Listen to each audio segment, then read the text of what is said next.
안녕하세요, 원장님. 전 태어나서 축농증 때문에 한 번도 코로 제대로 숨 쉰 적이 없습니다. 코는 항상 막혀 있고 숨을 쉴 때마다 제 자신이 들릴 정도로 쌕쌕 소리가 나고 특히 밤에 잘 때는 항상 깨요. 그리고 제가 친구들에 비해 얼굴이 긴데 제가 자주 가는 치과 의사가 입으로만 숨을 쉬어서 얼굴이 길어진 거라고 하더라고요. 축농증 수술을 몇 번 했는데도 몇 주는 괜찮다가 다시 코가 막혀서 답답합니다. 입으로만 숨 쉬면 치아에도 영향이 간다는데 어떤 영향이 가는지 궁금합니다. 이러다가 치아 전체를 임플란트를 해야 할 수도 있다는 생각에 불안합니다. 알려주세요, 원장님. 감사합니다. 하면서 연락 주셨네요. 감사합니다. 네. 와, 임플란트까지 걱정을 하시고 계세요, 지금. 네. 아이고. 네. 제가 실례지만 나이 연령대는 잘 모르겠어요. 근데 네. 지금 추측으로는 그래도 이렇게 나이가 한 20, 30대 이후진 않을까 생각하거든요. 네. 네. 근데 이렇게 입으로만 숨을 쉬면 치아가 병들게 되는지 이 부분이 궁금합니다, 원장님. 네네. 한번 얼마 전에 구강 건조증에 대해서 맞아요. 네. 저희 한번 얘기를 나눈 적이 있는데 네. 입으로 숨을 쉰다는 것 자체가 입안에 머금고 있는 수분이 아무래도 입을 다물고 있을 때보다는 좀 마르게 되는 그런 부분들이 좀 있기 때문에 네. 구강 건조증과 유사한 그 정도까지 심하지는 않겠지만 그래도 네. 좀 비슷한 그런 영향을 치아나 잇몸에 좀 미치지 않을까 하는 생각이 듭니다. 네네. 실제로는 제가 경험한 이렇게 환자분들을 바라보면 아주 심각할 정도는 아니지만 그래도 어떤 한 분은 아주 전형적인 케이스였는데 이분은 입으로 숨을 쉬시는 게 교정 때문에 좀 생기신 분이 한 분 계셨어요. 네네. 근데 이분이 주로 호소하시는 불편감은 뭐였냐면 잇몸이 너무 빨갛다는 거였어요. 육안상 볼 때도. 네. 네. 치아랑 잇몸하고 만나는 그 경계 부분에 있는 잇몸 부분이 네. 전체적으로 피도 많이 나고 이렇게 빨갛게 이렇게 변형이 돼 있는 띠처럼 두르고 있는 네네. 그런 부분들이 나타나서 그게 원인이 뭐가 있을까 이렇게 찾는 도중에 네네. 입이 안 다물어지시더라고요. 그러니까 딱 네. 이를 담으셨을 때 네네. 이제 이분은 이제 치아를 발치를 하지 않고 교정을 하신 분이셨어요. 그러다 보니까 치아를 배열하기 위해서 치아를 전체적으로 핀 거죠. 바깥쪽으로 다 밀어가지고 이제 배열을 시켜서 네. 이의 각각을 보면은 참 배열이 잘 돼 있고요. 이 물리는 것도 나쁘지 않고요. 근데 입술을 다물어 보세요 하면 그러니까 억지로 다무시려고 해도 이제 간신히 다물어지는. 그리고 그런 경우. 예, 입술을 좀 편안하게 계셔 보세요 하면 이게 저절로 그냥 벌어지는. 네. 예, 다물어지지 않는 거죠. 네네. 이제 그런 상태의 경우를 제가 이제 만났어요. 이분을 한 몇 년 동안 계속 지금 보고 있는데요. 네. 결과적으로는 교정 선생님한테 의뢰를 해서 교정을 다시 좀 해서 이제 치아를 조금 뒤쪽 전체적으로 치아가 많이 내려와서 이렇게 딱 담으시면 이게 너무 높은 거예요.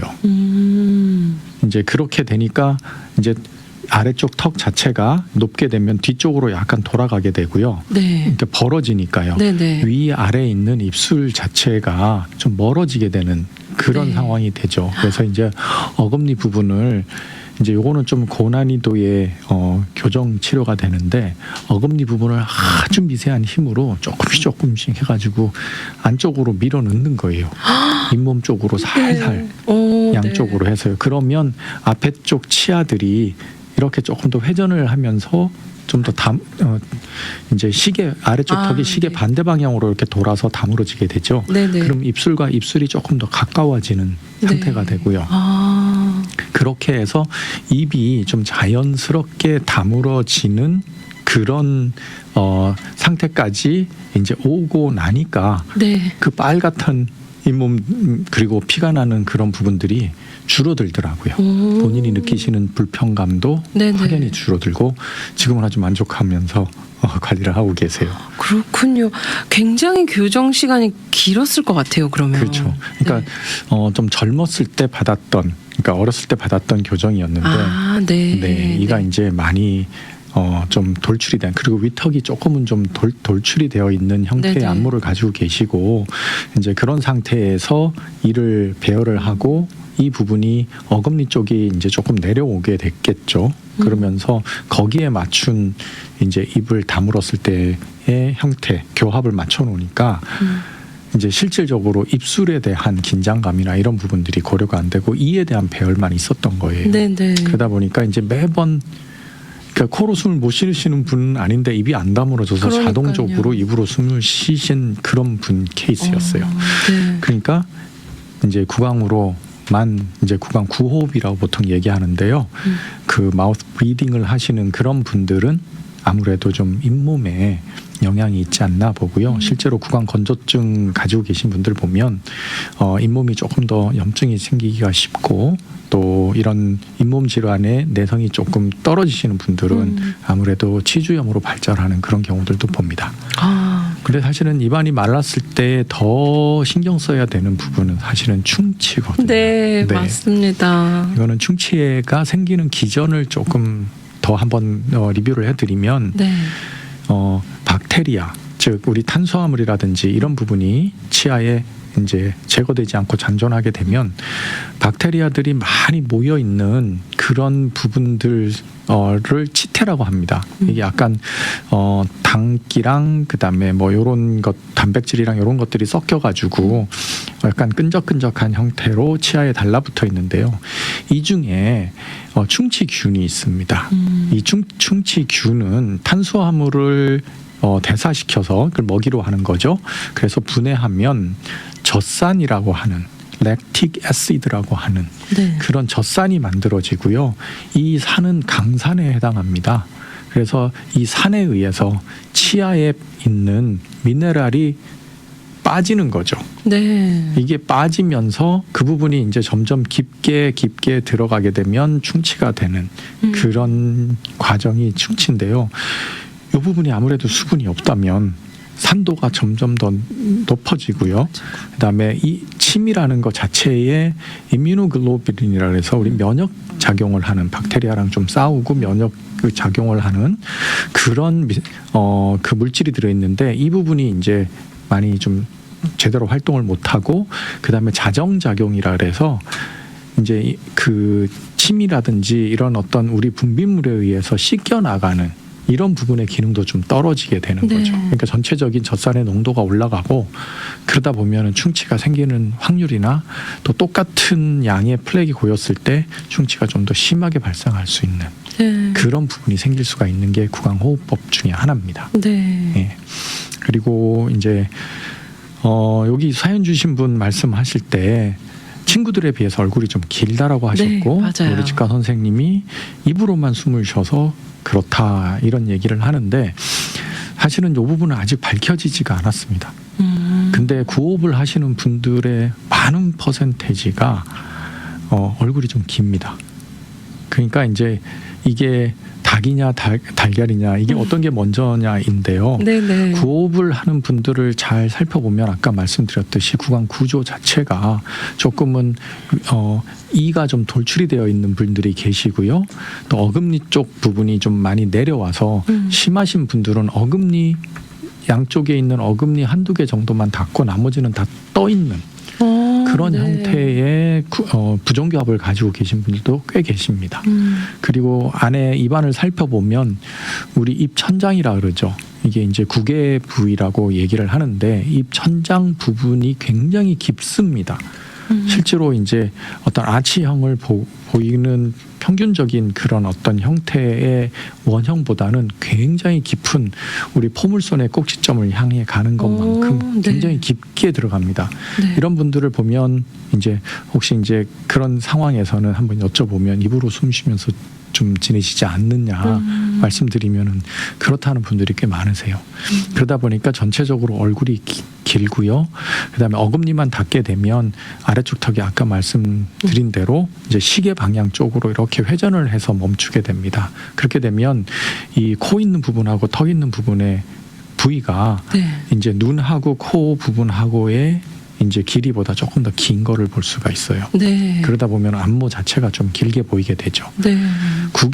구호흡을 하시는 분들, 많은 분들 중에 가만히 살펴보면요, 어렸을 때 이렇게 혀 내미는 습관, 혀를 네. 자꾸 내미는 습관을 가진 그런 애들이 있거든요. 네네. 그 경우 두 번째는 손가락을 빠는 애들. 아, 예. 네. 그러니까 방송을 들으시는 분들 중에 이제 어린 자녀분들이 계시면 혀를 자꾸 내미는지 아니면은 이 손가락을 자꾸 빠는지 네. 이제 이런 경우에 있어서 앞니가 이제 이렇게 딱 다물었을 때 앞니가 붙지 않고 떨어져 있는 경우들을 관찰하신다 그러면 네네. 이 교정 선생님을 좀 보시는 게 좋고요.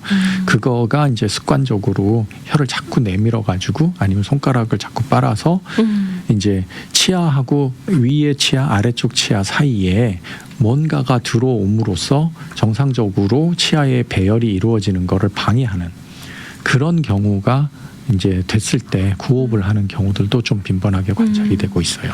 그러면 원장님 네. 이렇게 손가락을 빠는 행동이라고 말씀을 해주셨는데요. 혹시 빨 때 스트로를 쓰는 것도 영향이 있을까요? 스트로우는요, 사실은 한번 해보시면은 입술하고 입술로 이렇게 딱 고정이 되지 그렇죠. 이하고 이렇게 만나서 하지는 않거든요. 그러니까 스트로우 자체는 그렇게 큰 영향이 있지는 않은데요. 혀라든지 손가락은 실제로 치아하고 치아 사이에 닿기 때문에 그런 부분들이 치아의 배열과 이제 이런 어떤 방향 이런 것을 좀 변형을 시키는 네. 이제 그런 어떤 효과가 좀 있는 거죠. 네. 아, 그러면 어릴 때부터 그런 습관이 좀 고쳐질 수 있게. 네네. 근데 어릴 때는 네. 그런 부분들이 참 어려운데요. 네. 그래서 어떤 어렸을 때 이 혀를 못 내밀게 하기 위해서 교정 장치를 고정성으로 붙여서 혀를 네. 앞쪽으로 내밀면 네. 설사 같은 것이 닿아가지고 네네. 이제 회피 작용을 바로바로 할 수 있도록 해서 이제 좀 고칠 수 있도록 하고요. 네. 손가락 빠는 경우에서는 아주 쓴맛이 나는 물질을 네. 손가락에다가 이렇게 바르도록 해가지고 딱 넣으면 아주 그 쓴맛에 이제 빨리 손가락을 빼도록 하는 그런 어떤 습관 교정을 하는 그런 방법들도 쓰고 있는데요. 네네. 실질적으로 본인이 느껴서 이거를 하지 않으면 안 되는데 그렇죠. 아이들은 아무래도 그런 부분들은 조금은 성인에 비해서 좀 취약하게 되죠. 네. 네. 아니 또 재밌는 게 저희가 이렇게 입 벌리고 자는 거에 대해서 이제 우리 원장님께서도 언급을 해주셨는데요. 한국에 그런 제품이 있더라고요. 이렇게 입술에다가 입을 벌리고 주무시는 분들을 위해서 이렇게 입술에 테이프를 붙일 수가 있더라고요. 네. 그래서 코로 숨을 쉴 수 있도록 네, 좀 네. 이렇게 하는데 사실 제가 해봤거든요. 근데 아침에 테이프는 어디가? 네, 아무래도 불편하니까.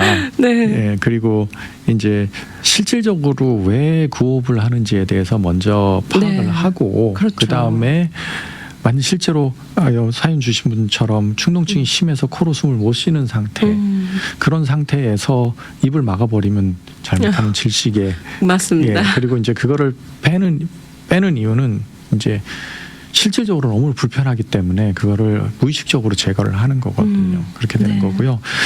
충농증 수술을 여러 번 하셨다고 얘기를 하는데 사실은 충농증의 원인이 어디에 있는지를 조금 정확하게 보시는 게 좋고요. 비염이 충농증이 되는 경우들도 있거든요. 그 경우에는 저도 아주 심한데 제 경우는 두 가지가 다 한꺼번에 있는 것 같아요. 제가 기비인후과 의사는 아니기 때문에 정확한 지식은 전달하지는 못하겠지만 네. 제 경우를 놓고 보면 저는 한쪽 코, 그러니까 비중격이라 그러죠. 네. 이 비중격의 가운데 있는 오른쪽 왼쪽 콧구멍을 나눠주는 이 그 뼈 구조가 한쪽으로 많이 치우쳐 있어요. 그래서 이게 오른쪽은 좀 넓은데요. 왼쪽이 굉장히 좁아요. 근데 게다가 이제 사실은 충농증이 생기는 공간, 충농증 공간이라고 하는 사이너스라고 하는 그 네. 부분은 코 옆에 있는 부비강, 이게 이제 우리 한글이라 그러는데요. 이제 한문이죠. 근데 되게 어려운데 이 부분에 빈 공간이에요. 네. 이제 이게 다 뼈로 찼으면 우리 머리는 너무 무거워지기 때문에 네. 이 부분이 이제 조금은 빈 공간으로 되어 있고 여기를 싸고 있는 그 막이 있습니다. 이 네. 막이 어떤 우리 조직액을 분비를 해내거든요. 그래서 이제 이 부분이 밖으로 이제 씻겨서 나가도록 우리 콧물이라고 하는 부분들이 네. 사실은 그런 부분들하고 연관이 좀 있는데요. 이 부분이 이제 그 잘 빠져나가면 축농증이 잘 생기지를 않습니다. 근데 저 같은 경우에는 너무 큰 거예요. 실제로 저는 이 어금니를 빼서 임플란트를 한다 그러면 쌓아야 되는 뼈의 양이 어마어마합니다. 실제로 제가 엑스레이를 보고 봐도 높이가 한 1mm도 채 안 되는 그 정도 뼈밖에 없습니다. 네. 그러니까 이제 나머지는 다 빈 공간인 거죠. 네, 네. 이제 이 부분을 해서 이 분비물이 조직 분비물이 빠져나가려는데 너무 크다 보니까 안 빠져나가는 거예요. 그게 이 사이너스 안에 고여 있는데 네. 물이 고이면 오랫동안 어떻게 되죠? 썩죠. 그렇죠. 네. 이제 어떤 박테리아라든지 이런 거에 의해 가지고 네. 그 부분이 이제 염증이 지속적으로 이제 생기는 거예요. 이게 그렇군요. 이제 축농증인데요. 네, 네. 이제 그래서 이 부분을 구조적으로 바꿔주지 않으면 축농증이 해결이 안 되는 경우도 있죠. 그래서 이제 사연 주신 분도 수술을 많이 했음에도 불구하고 좀 그런 부분들이 네. 해결이 안 되더라. 그리고 이제 실제로 이 비중격이 이렇게 한쪽으로 치우쳐지지 않은지 그거를 먼저 보고요. 그래서 이비인후과 선생님 얘기로 하시기로 그러더라고요. 일단은 뭐 거기 있는 어떤 혹이나 뭐 이런 거를 제거하기 전에 이 비중격에 정확하게 이제 어떻게 돼 있는지 보고 그 구조를 교정시켜 주고 그 다음에 이제 축농증의 이제 증상 변화가 어떻게 일어나는지 그걸 보는 거를 먼저 권해주시더라고요. 네. 저도 이제 이렇게 수술을 몇 번 했는데 결국은 다시 돌아오더라고요. 그 이유는 저 같은 경우에는 이제 일단은 비중격을 제대로 잡아서 오른쪽 왼쪽을 균등 있게 공기가 통하는 길을 좀 넓혀놔야 되는 네. 이제 그런 게 먼저고요. 두 번째 해당하는 이 부비강이 너무 커서 사이너스의 공간이 너무 큰 경우에 있어서는 사실은 이거는 이제 해결 방법이 별로 네. 없는 거죠. 아. 예, 그냥 인펙션이 생기지 않도록 철저하게 이제 관리해 주는 수밖에 없고 네. 뭐 코를 좀 씻어준다든지 뭐 이렇게 해가지고 하는 수밖에 없고요. 실제로 임플란트 수술을 하시고 나서 어금니 임플란트 수술을 하면 이제 뼈가 부족하신 분들은 그 밑에 바닥을 좀 올려주거든요. 네네. 그렇게 되면 이 사이너스의 바닥에 해당하는 부분이 좀 높아져요. 임플란트 수술하고 나서 축농증 사라졌다는 분들도 좀 계십니다. 아, 그래요? 이런 분들은 사실 구조적으로 이게 네. 너무 컸는데 그걸 일부러 좀 좁혀주게 된 거죠. 좁히려고 좁힌 게 아니라 그냥 좁아져버린 거죠. 네네네. 근데 거꾸로 이제 하고 나서 또 축농증이 오히려. 더 네. 진행이 되는 분들도 계세요.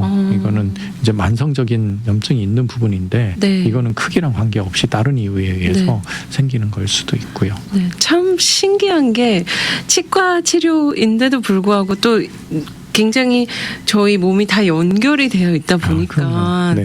네, 이런 경우도 이렇게 축농증이 어떻게 보면 좀 더 나아지는 역할도 있지만 또 반대로 좀 더 어려워지는 경우도 네, 네, 있다는 네. 것도 저희가 이렇게 인지하고 있으면 참 도움이 될 것 같아요. 네. 그래서 일단은 여기서처럼 구호흡이 생기신다 그러면 네. 입술이 자연스럽게 있었을 때 잘 다물어지는지 그냥 우리가 레스팅 포지션이라 그러는데요. 속된 말로 멍 때린다고 하죠. 네. 그냥 몸에 힘을 다 빼시고 가만히 있으면 치아하고 위치하고 아래치아 사이의 공간이 한 2에서 3mm 정도의 네. 공간이 생깁니다. 네. 그렇게 힘이 다 한 다음에 입술을 탁 다무셨을 때 입에 긴장감이 없이 입에 긴장감이 있으면 이렇게 다물고 네. 이 아래쪽이나 이런 데 보면 주름이 잡히거든요. 네네. 이렇게 뭐 이렇게 긴장한 주름이 그런 부분이 없이 잘 다물어지면은 사실은 코로만 숨을 쉴 수 있는 습관이 길러지면 구호흡은 좀 사라지는데요. 네. 이 부분을 입술을 억지로 다물어야 다물어지는 경우라면 입안의 구조적인 이제 그 형태적인 구조에 이제 영향이 있을 수도 있으니까 네. 이 경우에는 이거를 바꿀 수 있는 방법이 뭐가 있는지 이제 많은 경우에는 교정 선생님을 좀 보셔야 될 가능성이 네. 높고요. 그다음에 아주 심한 경우에 있어서는 뼈의 구조가 그래서 그런 경우에 있어서는 소위 말하는 양악 수술까지도 고려를 하시는 분들도 좀 생각을 해보셔야 되는 부분들도 네. 있습니다. 이거는 또 교정하고도 같이 연관이 돼서 양악 수술은 네네. 꼭 교정하고 같이 해야 되거든요. 네. 그러니까 그런 부분들은 우리 교정하시는 선생님하고 좀 정밀 진단하셔서 상의를 해보시는 게 좋지 않을까 네. 싶습니다. 엄청 대수술로 이루어지는 것 네. 같은데 하지만 이 부분을 꼭 고쳐야지만 또 다른 우리 오늘 앞서 방송 첫 부분에서 나눠주셨듯이 구강 건조증 이런 부분도 저희가 생각해 볼 수 있고 네. 또 그로 인한 충치며 잇몸 질환이며 네. 또 다른 문제들이 일어날 수 있는데요. 우리 사연 보내주신 분이 더 나아가서 임플란트까지 이야기를 하셨어요. 예, 그 부분은 사실은 실제로 충치의 빈도가 얼마만큼이고 충치의 심각도가 네. 또 심한 정도가 어느 정도인지를 꼭 진단을 받으시고요. 네. 또 잇몸에 대한 건강 상태도 늘 체크를 받으시고 이 부분이 오랜 기간 동안 큰 변화가 없이 잘 유지가 되는 경우라 그러면 너무 임플란트까지 나가신 거는 이제 기우일 수도 있다라고 네, 말씀드리고 싶고요.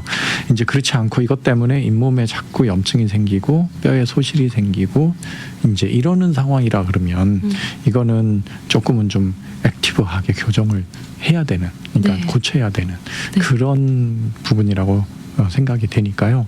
이제 늘 지금까지 6개월마다 늘 이렇게 메인테넌스 해오시고 계속 관리를 해오셨다면 네. 그 히스토리, 그 치료 받으신 내역을 잘 한번 보시고 거기에 맞춰 가지고 이제 걱정을 해야 될지, 그렇지 않고 이제 조금은 지금 하시는 대로 열심히 잘 관리하시면서 네. 그 생활을 하실 수 있는지 네. 판단하시면 좋을 것 같습니다. 네, 감사합니다. 오늘 박형진 원장님과 함께 입으로만 숨을 쉬면 치아에 어떤 영향이 생기나요? 라는 주제로 함께 했는데요. 원장님, 저희 오늘 이 사연 가지고 좀 정리의 말씀 먼저 부탁드려도 될까요? 네네. 많은 분들 경우에 입으로 숨을 쉴 때 네. 그렇습니다. 잇몸이나 충치나 이런 위험이 그렇지 않은 경우보다는 조금 높은 거는 사실인 것 같습니다. 근데 그 원인이 어디에 있는지 말씀하신 분처럼 이렇게 축농증이나 이런 부분에 코에 있는지 아니면은 이 형태 또 이가 물리는 교합 정도 이런 부분에 영향이 있는지 이런 부분들은 전문가들과 좀 상의를 하셔서 그 원인을 좀 찾아내면 좋을 것 같아요. 그리고 원인 치료를 받으시고 이제 해결을 하시면 좋을 것 같습니다. 네, 맞아요. 어떤 병이든지 원인을 빨리 찾는 게 그 치료의 시기 또 치료 기간을 좀 단축할 수 있지 않나 네네. 싶습니다. 그러니까 이분도 축농증이 네. 원인인지 아니면 치아의 구조가 원인인지 네. 사실은 지금 얼굴이 길다고도 하셨고 축농증도 있다고 하셨고 근데 네. 그 두 개 중에 어떤 게 원인인지를 한번 좀 상담을 해보시면 맞아요. 좋을 것 같습니다. 제 생각에는 워낙 고민을 많이 하셨기 때문에 이런 부분들을 다 언급하시지 않았을까 생각이 들거든요. 네, 네, 네. 어디선가 이런 이야기도 듣고 이렇게 네 원장님께서 이렇게 또 나눠주셔서 감사드리고요. 원장님 저희 방송 전에 기습적인 질문이 또 있었어요. 그래서 제가 원장님 보내드리기 전에 네. 기습 질문을 긴장되는데요. 네, 아닙니다. 네, 네. 원장님이라면 늘 강조하시던 부분이어서 하지만 또 항상 예외사항에 이런 질문을 주셨는데 저는 이제 재밌게 웃었죠. 근데 우리 원장님께 여쭤보고 싶은 게 우리 아들이 생일이었다고 해요. 그래서 그 생일날 더블 초콜릿 크림 케이크를 열심히 먹었다고 합니다. 네. 아이고. 우리 그 부모님께서 질문하신 게 그럴 때는 치카치카를 치아 닦는 법을 2번을 해야 될까요? 이런 질문이 있었었거든요. 네. 네. 2번을 해도요. 네. 잘 못 닦으면 네. 소용없습니다. 그렇군요. 잘 한 번이라도 아주 완벽하게 잘 닦으셔야 됩니다. 네. 예. 그러니까 퀄리티가 더 중요합니다. 네, 우리 기습 질문 해주신 분 지금 방송 분명 듣고 계실 거라고 믿는데요. 네, 한 번이라도 제대로 닦는 것이 더 중요하다. 네, 횟수가 그렇습니다. 중요한 것이 아니라. 네, 그렇습니다. 네, 맞습니다. 저희도 이렇게 자기 전에 어른들도 사실 그렇잖아요. 정말 이렇게 양치질 오늘 너무 피곤해서 이렇게 대충 하시지 마시고, 네, 무엇보다 구강 관리를 위해서는 항상 우리 원장님께서 말씀해 주시는 치실 또 이솔질, 네. 칫솔질 이 부분만 정말 저희가 열심히 해도 어마어마하게 우리 구강 관리를 철저하게 할 수 있다는 점. 네. 네. 제가 눈으로 많이 확인합니다. 한 5, 6년 치과 안 오셨는데 너무 깨끗하신 분들 계세요. 네. 그런 분들은 여쭤보면 관리를 너무 잘하셨어요. 네. 예. 이게 도움이 됐으면 좋겠습니다. 그런 환자분들 뵈면 우리 원장님 뿌듯하실 것 그럼 같아요. 제가 배웁니다. 그렇군요. 네. 네. 원장님 오늘 함께 해주셔서 감사합니다. 입으로만 숨을 쉬면 치아에 어떤 영향이 생기나요? 라는 주제로 함께 하면서요. 유익한 시간에 감사드립니다. 네, 감사합니다. 감사합니다.